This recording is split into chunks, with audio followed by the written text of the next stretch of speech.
Gusto mo ba ng perfect combo na pampainit ng katawan? May ipapakita akong simple pero sobrang sarap. Lugaw paired with crispy lumpia. Grabe sa sarap. Perfect sa kahit anong oras lalo na pag malamig ang panahon. Ito ang ginawa ko. Simple. Tugasan ko muna ang bigas.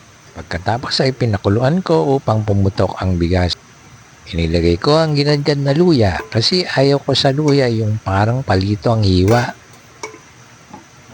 Isinunod ko ang bawang at sibuyas. Pagkatapos ay hinalo kong mabuti upang magsama-sama ang mga sangkap. Binudburan ko ng kaunting paminta. Pagkatapos ay nilagyan ko ng isang beef cube.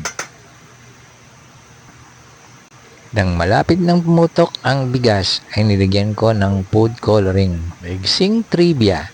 Alam mo ba, ang lugaw ay galing sa Chinese congee na dinala sa Pilipinas noong panahon ng kalakalan.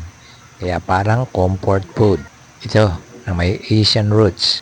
Ang lumpia naman ay inspired din sa Chinese spring rolls pero inangkop ng mga Pinoy kaya naging mas malasa at iba-iba ang bersyon.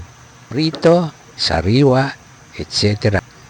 Ang pairing ng lugaw plus lumpia ay perfect dahil mainit at malambot ang lugaw, crispy at flavorful ang lumpia. Perfect balance ng texture at lasa.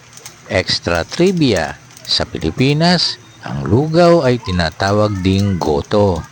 Kapag may laman na tuwalya, tripe, o karne, isang sikat na midnight foods lalo na sa kanto. Nakita ninyo, malapit nang pumutok ang bigas. Katunayan, malapit nang maluto ang lugaw. Nilagyan ko ng kaunting asukal na pambalanse ng alat. Patis na pampalasa. Wala nang sukat-sukat. Tansya-tansya na lang. Dagdagan pa ng kaunting paminta pero huwag sobrahan. Lagyan ng kaunting seasoning, pampalinamnam. Ngayon ay tikman na natin. Okay, ang linamnam. Baka naman po pwedeng makahingi ng subscribe at like sa inyo. Maraming salamat po.